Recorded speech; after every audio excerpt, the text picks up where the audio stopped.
મિત્રો મારે આમાંથી ચણિયો બનાવવો છે, પણ નથી મારે એમાંથી કઢી કરવી કે મારે આ કાપડને કટિંગ નથી કરવું, ડિઝાઇન ઓછી નથી કરવી, એમાં આ રીતે આ વર્ક છે, બરાબર છે, આ રીતે ભરચક છે આખું, અને અહીંયા બોર્ડર પણ છે.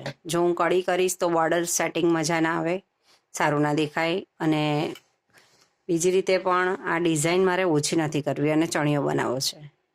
તો હવે કેવી રીતે કરવો એ જોઈ લો તમે પણ. તમારે પણ આવો બનાવવો હોય તો આ રીતે બનાવો. આ રીતે ચણિયો બનાવવા માટે આપણે અહીંયા નેફાથી અને અહીંયા નીચે સુધી આપણા સીટના ભાગ સુધી આપણે આ રીતે માપ લઈશું. પણ નેફો આપણે અલગ અહીંયા લગાવીશું, એટલે એના માટે જે માપ આવે એમાંથી 1 ઇંચ આપણે ઓછા કરી દઈશું. 11 આવે છે તો આપણે 10 લઈશું. મિત્રો જો વર્ક તો તમે જોયું જ છે કપડામાં. હવે મારે પેટર્ન કેવી કરવી છે કે મારે આ લાઇનિંગ એક વચ્ચે રાખવી છે, અને આ ટીકી વર્ક આ રીતે મારે લેવું છે, અહીંયાથી આ રીતે. પણ અહીંયા ઉપરથી આટલે સુધી દબાઈ જશે, 10 ઇંચ સુધી આપણે આને આ રીતે સિલાઈ લઈશું, અને અહીંયા નીચે આવતા આ રીતે દેખાશે. પ્લેટ લઈશું આપણે નીચે, બરાબર છે. હવે હું તમને સેટ કરીને આગળ બતાવું છું.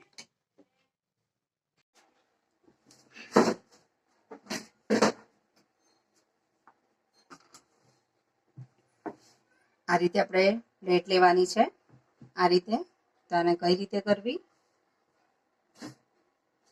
આ વચ્ચે સેન્ટરમાં રાખીશું અને આને આ રીતે લઈશું. એની માટે આ રીતે ઊંધું કરી સેટિંગ કરીશું. નીચેની ટીકી અને ઉપરની ટીકી બંને વ્યવસ્થિત સેટિંગ કરી અને અહીંયાને પિનઅપ કરીશું આપણે. મારી પાસે અત્યારે પિન નથી તો હું સેફ્ટી પિનથી કામ ચલાવી લઉં છું.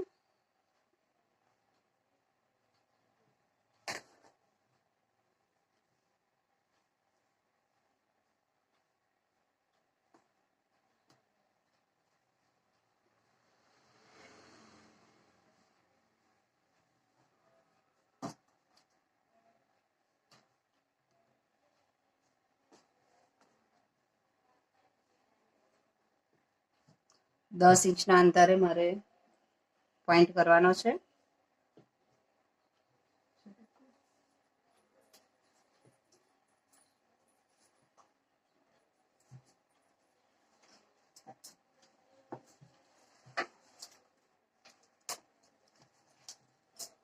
અહીંયાથી 10 ઇંચ લઈ અને એને આપણે પોઈન્ટ આપી દઈશું. સિલાઈ આપણી અહીંયા સુધી જ આપણે કરીશું, અને ડિઝાઇનથી આટલે દૂર સિલાઈ લઈશું.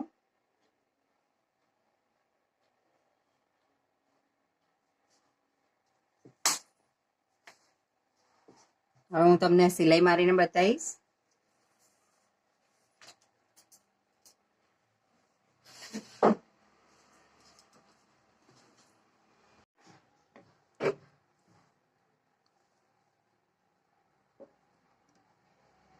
મેં અહીંયા આગળ દોરો બીજો લીધેલો છે, જેથી તમને સિલાઈ વ્યવસ્થિત દેખાઈ આવે.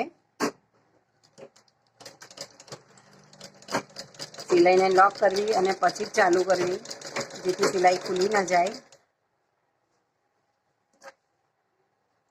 આ રીતે જે લાઈન આપી છે એના પર આપણે સિલાઈ લઈ લઈશું.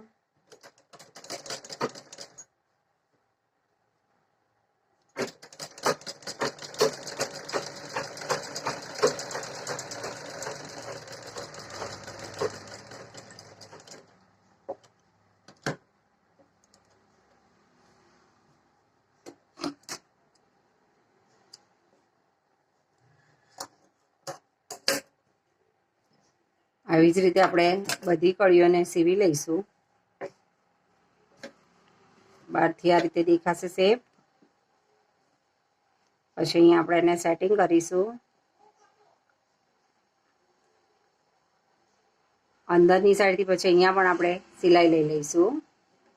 હવે બધી કળી રેડી કરી પછી ચણિયો કેવો થાય છે જોઈએ.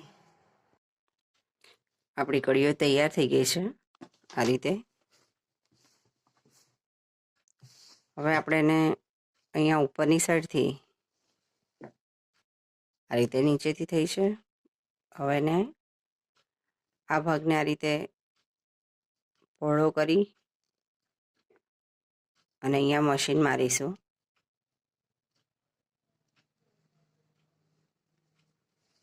અહીંયા નીચેથી પણ જે આ ડિઝાઇન નીચે છે ટીકીની એ વર્ક આ રીતે બેસે. અહીંયા મશીન મારીશું અને અહીંયા પણ મશીન મારીશું એટલે પેટર્ન આ રીતે તૈયાર થાય.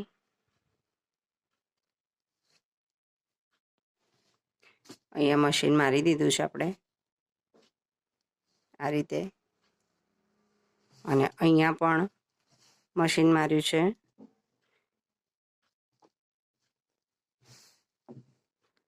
આ રીતે બધી જ કળી આપણે તૈયાર કરી લીધી છે. નીચે પટ્ટી વાળવામાં રીતે કેનવાસની પટ્ટી મૂકીશું.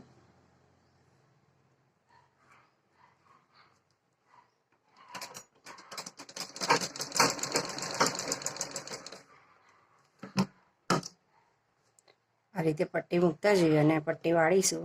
બહારનું ફિનિશિંગ આ રીતે આવે. હવે આપણે અહીંયા નેફો લગાવીશું. કળીઓ બધી તૈયાર થઈ ગઈ છે એટલે ચણિયો પણ આપણો તૈયાર થઈ ગયો છે. ગુજરાતીમાં આપણે એને ચણિયો કહીએ છીએ અને અમુક લોકો એને લેંગો કહેતા હોય છે. તો આપણો લેંગો તૈયાર થઈ ગયો છે. નેફો કરીએ એટલે રેડી થઈ જશે.